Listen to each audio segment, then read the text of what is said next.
drove towards the farmhouse. I parked my black Honda near the cobblestone pathway. The plains of Arizona surrounded me. The concourse led to a front triangle-shaped entrance. I hopped out. The place ended up on our radar thanks to a hiker. He heard screams from the walls as he passed by the place earlier in the afternoon. The man's complaint was the 26th noise complaint of a similar nature within the last month. It finally led to the issue of a search warrant. I approached the lower-ranked uniform. He stood behind a line of caution tape and had a scowl as I neared his vicinity. "Who are you?" he asked. "FBI agent Elizabeth Paulson," I said while I flashed him my credentials and the gold of my FBI badge. He stepped to the side. I walked in. The place was clean. I expected most crime scenes to have the repugnant stench of rotted flesh. The killer was tidy. The main foyer had trophies of deer heads hung on the mantel above the main elevator, which led to the second story. To my right, I saw a doorway with a set of steps past its threshold. These went down to a subterranean level. One of the homicide investigators looked at me. I approached her and extended a hand. She shook it and I introduced myself. She gave her title and name as lead investigator Samantha Brown. "Who is the subject?" "Eric Sigurdsson," Brown said as she handed me a photocopy of the man's ID. He was born in Cleveland but moved to the West Coast with his parents when he was 5. His childhood was not normal ever since his mother and father divorced. He did go on to do well in school and was even accepted into the University of Berkeley before a DUI got him kicked out. The charges in that case were later dropped.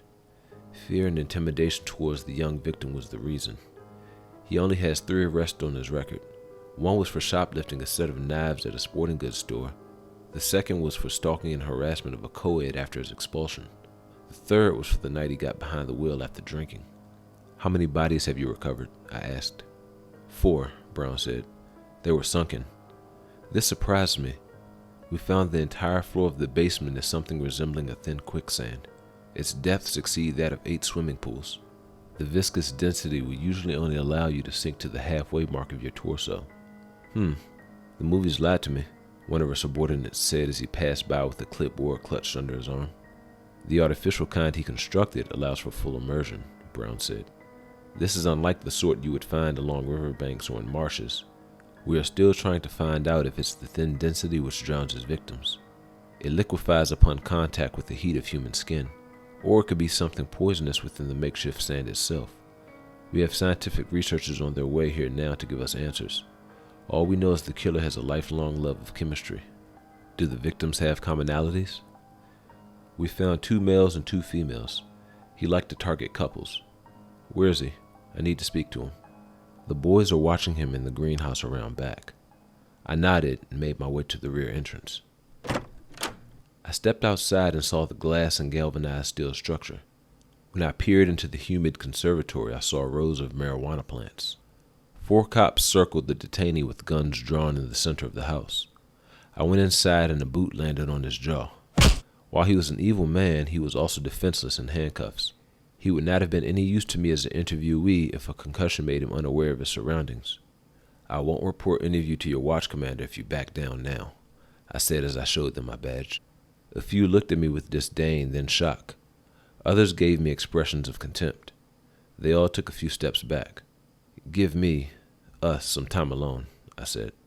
They looked at each other with unease before their corporal waved them out. The officer still stared at me through the glass once he stood by the exterior of the greenhouse. I approached Sigurdsson. He was thin and pale-skinned.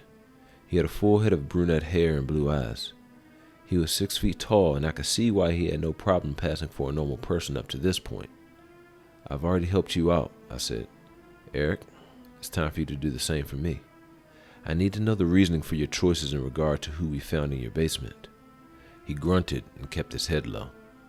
"Let me ask you a few things. I received an email during my drive here about the laboratory in your bedroom. The quicksand-like substance found in your murders intrigues me. I need to know where the choice of the unusual weapon came from. Why did you target an equal balance of men and women?" "I liked hunting couples," he said as he met my gaze. "My favorite thing to do was form the texture of the sand so they would sink slow. As they struggled to claw their way out, I would lie and tell them over a loudspeaker how they could survive. All they had to do was converse about a disagreement within their relationship. He cocked his head back and started to laugh. Tears streamed down his face. The body language used when they argued made them sink deeper, he said with another cackle. The kicker is how none of the couples ever failed to find something which nagged at them. These louts act as happy couples on social media while bickering behind closed doors. I put them in touch with who they are before they went under. How did you kidnap these people and bring them here? I asked. It couldn't have been easy. Most killers go after women when they're alone. That's right, he said with noticeable pride as his chest puffed out. I never went strictly for the easy prey. I always wanted a challenge. I scouted out who the man of the house was and what he did for a living. If he seemed rough and tumble, that made it even better. Your wife Amanda is tough. I know about her background as a Kempo instructor.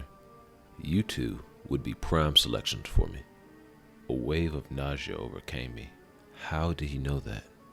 Sigurdsson rammed his forehead into my face. I felt my nose break as he struck his shoulder under my jaw and pushed me down. His strength overwhelmed me. A stream of red flowed onto my top. He stepped over me as the cops swarmed in.